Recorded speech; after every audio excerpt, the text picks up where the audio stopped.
സഞ്ജു ടെക്കിക്ക് ഭ്രാന്താണെന്ന് കരുതി ഞാൻ പറഞ്ഞില്ല, യൂട്യൂബിൽ 100% സഞ്ജു ടെക്കി സപ്പോർട്ട് ചെയ്യുന്ന ബാക്കിയുള്ളവർക്ക് ഭ്രാന്തായിരിക്കും.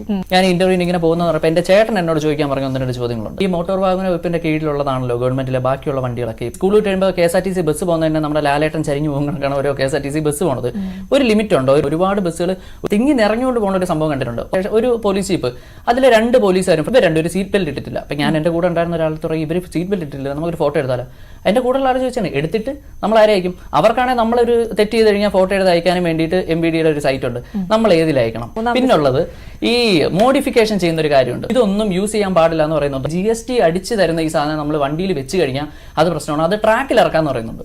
കൂടുതലും ബുള്ളറ്റിൽ മോഡിഫിക്കേഷൻ ചെയ്യാറുണ്ട്. ബുള്ളറ്റ് ട്രാക്കിൽ ഇറക്കി നമ്മൾ വണ്ടി ഓടിക്കണം. ഈ തമാശയ്ക്ക് ഓരോ ആൾക്കാർ പറയുമ്പോൾ ഈ പടക്കം വാങ്ങിച്ച് പൊട്ടിക്കാം, പക്ഷെ പുറത്ത് ശബ്ദം കേൾക്കാൻ പാടില്ല എന്ന് പറയുന്നതാണ്. തോക്ക് തരാം പക്ഷെ വെടിവെക്കാൻ പാടില്ല, ഇല്ലെങ്കിൽ പടക്കം വാങ്ങിച്ച് പൊട്ടിക്കാം. പക്ഷെ സൈലന്റ് ഇട്ട് ഇപ്പം പടക്കം AI ജനറേറ്റ് ചെയ്ത പടക്കം ഉണ്ടാകുന്ന എനിക്കറിയാം. അങ്ങനെ ഈ ഒരു 2-3 ചോദ്യങ്ങളുണ്ട്.